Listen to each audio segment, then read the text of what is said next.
Hey YouTube, hey friends, family, welcome back. Today I want to talk on the discrepancy about scarcity and plenty. What do I mean when I say scarcity and plenty? What am I talking about when I say scarcity and plenty? What is this discrepancy? And so the discrepancy that I'm talking about what I mean by that is an inconsistency. There's an inconsistency about what your present experience is, right? Being barely enough, or being a poverty mentality, or being whatever that reality is right now. But we've held so long to the barely making it, the scarce mentality, right? But in a sense, we've rejected the idea or the reality of being rich. And so there is an inner tug of war. And so this is not for everyone. If this isn't resonating with you already, then it's not for you. If this resonates within you right now, then this is for you. Share this video. Like, subscribe. If you've already been following me, subscribe, share with your friends. Okay, so if you watch to the end, all right, I'm going to share with you a key and how to end this tug of war that you're experiencing. I want to first say, when you hear it, you're going to realize that it's not some major secret, right? But many of us have definitely not done this one thing. So let's get right into it. So I want to first say that it's not my aim or goal, right, to make people believe that they're supposed to be rich or poor, or that they're not supposed to be rich or poor. My goal for this video is to share the truth of my experience and help those that this resonates with. So let's get right into it. Imagine a grape. If a grape could speak, a seed. Imagine the seed saying, is it okay for me to be abounding with fruit? On the other hand, imagine the same seed saying, is it okay to barely be making enough? Right? So next scene, think about that for a second. If I took a snapshot of all the world's fruit trees and vegetable plants, and saw that every one had only one or two pieces of fruit on it, or food, I would say that something's wrong with these plants.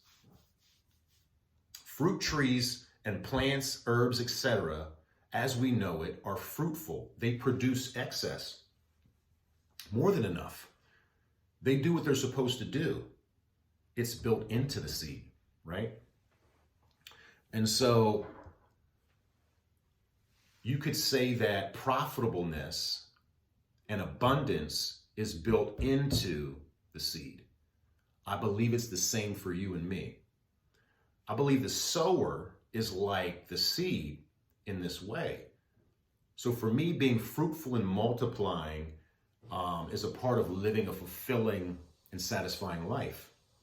I think that many of us in our jobs, careers, and business experience have an inner sense that something's wrong when we're in a place of barely enough or struggling, right? It could be financially, living check to check. It could be in a relational standpoint, from a suffering relationship. It could be from a physical standpoint, a decline in someone's physical health, right? So the question is, what to do about this tug of war? All right, so there's this inner tug of war. And on this side, okay, the squiggly line represents the tug of war, the back and forth, right? We got scarcity on this side. We've got poverty under here. We've got barely enough, and we've got stingy on this side, all right? And then over here, we have plenty. So we've got wealth, more than enough, and generosity, right? And there's this one thing that I believe can change this whole scenario and make it work out for your best and make it work out for our good, right? And it's something as simple, seemingly simple as this, doing this right here. Decide. To decide, right? So we want to make a decision, right? We want to decide to move away and kick out scarcity, right? Poverty in our life, the poverty mentality, the poverty speaking, the stinginess. We want to decide to walk away from that. We want to decide to leave that behind, and we want to move in the direction of plenty, of wealth, of more than enough, right? We want to make that decision. We want to determine within ourselves. I believe this happens within first. We want to decide inside. We want to decide from within that I'm leaving this behind and I'm moving forward. And I'm moving away from this, and I'm moving from a place of even, from a standpoint and from a springboard even, that I am already this. I am already plenteous. I am already wealthy. I am already rich. The Bible says, let the poor say I am rich. It also says, let the weak say that I am strong. Right? So this is something that when we make this decision, it seems like a simple thought, right? A simple answer, more easily said than done at times, and has been the experience of many of us in the past. But to make this decision and stay with it, to make this decision and stick with it, right? And so, another thing that I wasn't planning on sharing, but I'm gonna now, is a second key. And so where we have the first key here to get rid of this inner tug of war is to make a decision, is to really come to a decision within yourself and within, in your life right now, and say, I'm kicking this philosophy, this mentality, this idea, or this reality of my life. I'm kicking this to the curb, and I'm deciding, right? I'm deciding to be wealthy. I'm deciding to be rich, because many of us have not decided, or we've been fearful of the idea of riches. We've been fearful of the idea and the reality of wealth because we've never experienced it. Or we may have come in contact here and there with friends or family or folks that were generous to us, that they had more than enough, that they were wealthy, and we saw them that way, and we experienced it on the outside, somebody, towards us, but we never decided to see ourselves this way. We never decided to move in this direction. We never decided to say no to this scarcity and to say yes to who I believe I really am, who you believe you really are, right? And so the second key that I'm going to share is something that Jesus said in the New Testament. I'll let you go and search for the exact verse, chapter and verse. But Jesus said, when you stand praying, believe that you've already received. Believe that you've received. Believe that you've received. And it's an interesting concept. It's an interesting truth and also, the audacity for, Jesus to say to those that were listening, when you stand praying, and I'll say, when you stand making that goal, when you stand setting that goal and that vision and that dream, believe that you've already received it. Believe that you've already attained it. Believe that you already have it. right? And so this type of thinking goes against what we naturally see. This type of thinking goes against what we naturally are experiencing in the natural, right? And so this is the whole, I want to say, premise or idea of faith. Faith is another word for believing. This is the whole premise. Like I'm believing on something. I'm believing about something that I cannot see with my natural eye. And then it goes on to say, like, faith comes by hearing, and hearing by the word of God or the word of Christ. So I see that when I read the Bible, I see that things like, come into mind, like a vision board. Like, people talk about vision boards and this whole, like, believe that you've already received it, right?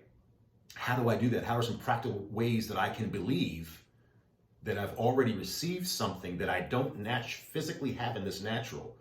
How do I believe for something that I cannot see? How does one believe that they've already received? They're going to act like they already received it. They're going to act like they already have that business. They're going to act like they already have that number in their bank account. They're going to act like they're already healthy. Now it's like, now I'm going to feel, what does it feel like? I'm going to say, what does it feel like to have all my needs met? What does it feel like to have the business being successful right now? What does it feel like? So it feels wonderful and it feels great to have the amount of money that I want to have in the bank. That feels good. That feels great to be able to provide more than enough for my family and to be able to pay off the bills, right?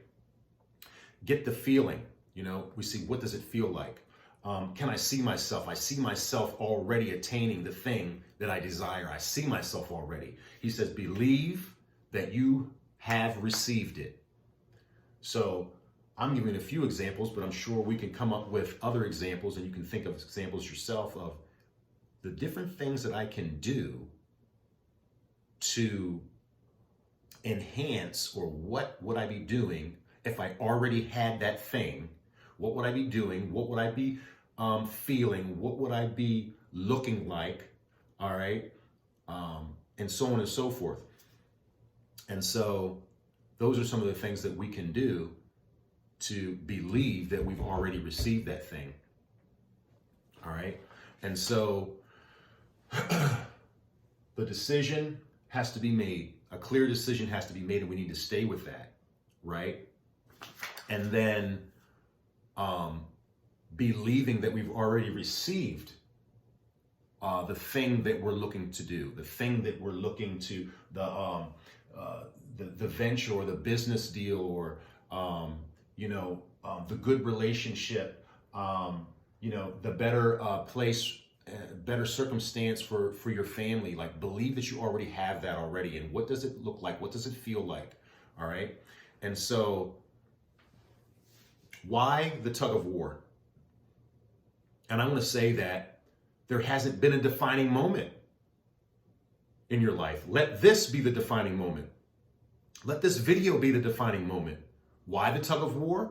Because you haven't clearly made a decision, right? Today, make your clear decision. Other reasons why this tug of war in our life between scarcity and plenty. Usually we were taught wrong, heard wrong, believed wrong. And we've held with that belief and that wrong belief for so long. So it's put us in a rut, if you will, right? So it's time to drop the tug of war. All right, it's not serving you. It'll never serve you well. Let this video, let this information be your place of decision. Let this be the time that you decide once and for all to embrace plenty and live from a rich, wealthy standpoint. If this has resonated with you, subscribe, like, and share with people that you feel like this is going to help them. All right, until next time, be well.